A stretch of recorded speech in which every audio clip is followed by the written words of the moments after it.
आज बड़ी प्रसन्नता से अपनी पत्नी के पास आए। पत्नी ने कहा क्या हुआ? विदुर जी बोले पता नहीं आज हस्तिनापुर कैसी दुल्हन की तरह सज रहा है। विदुरानी ने कहा क्या बात है? आज मेरे कन्हैया की झांकी यहाँ से निकलेगी। द्वारिका नाथ की रथ यात्रा निकलने वाली है।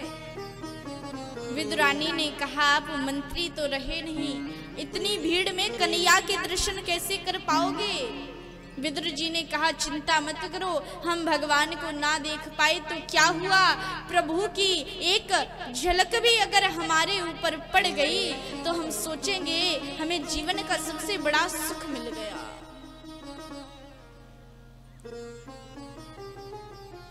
द्वारिका नाथ की रथ यात्रा निकली है।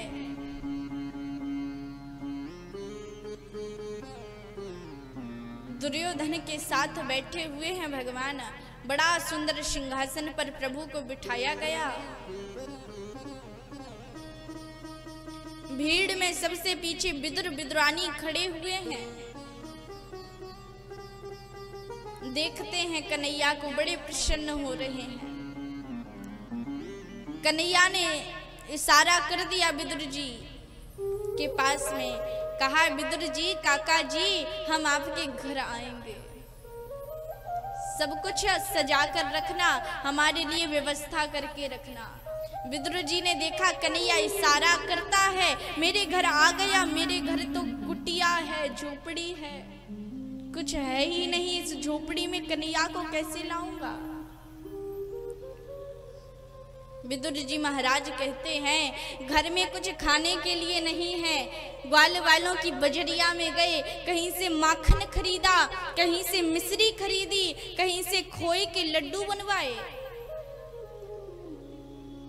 आज मेरा कन्हैया मेरे घर आने वाला है। विदुरानी से घर जाकर कहा सुंदर सी चटाई बिछाओ, चौका लगाओ, केले के खम्भ सजाओ, आज मेरा कन्हैया मेरे घर आने वाला है। विदुर जी तो बजरिया में चले गए सामान खरीदने के लिए। विदुरानी घर पर है। भगवान सिंहासन पर बैठे हुए हैं दुर्योधन के साथ में। कहते हैं पांडवों को आधा राज्य दे दो। दुर्योधन ने कहा सुई की बराबर नोक भी राज्य नहीं दूंगा बिना युद्ध के।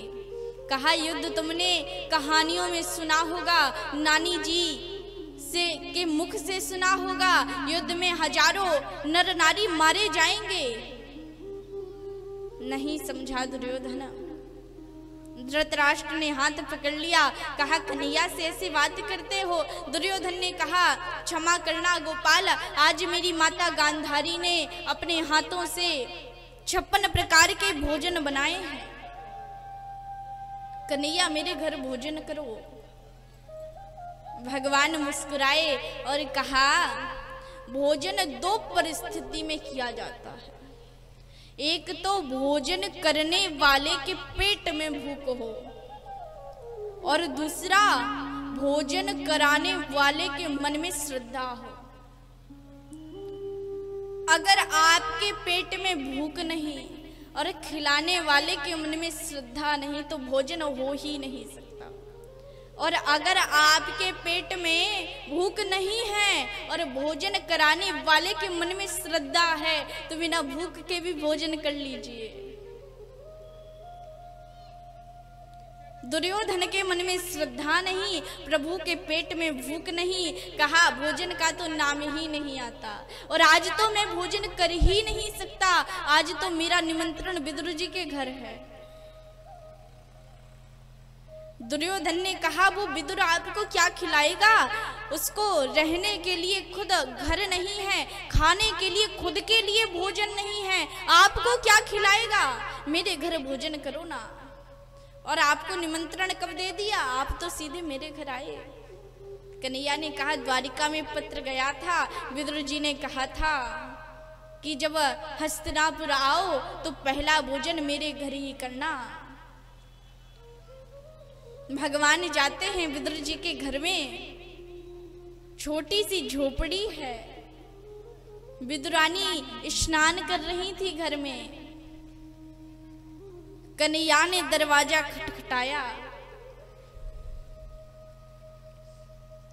विदुरानी ने देखा कौन है।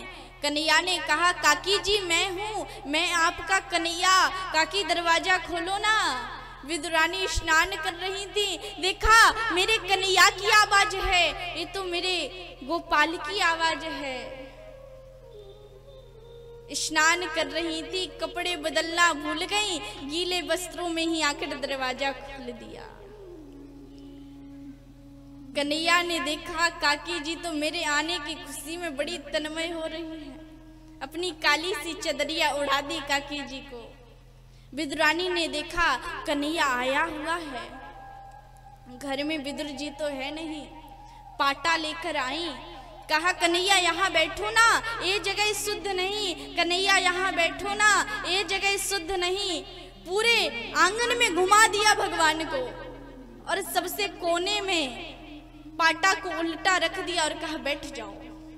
भगवान भी बैठ गए, देखा नहीं उल्टा है कि सीधा, तुरंत बैठ गए। पेट पे हाथ घुमाकर बोले, काकी जी बड़ी भूख लग रही है, कुछ खाने को दे दो, बहुत भूखा है तेरा कन्हैया।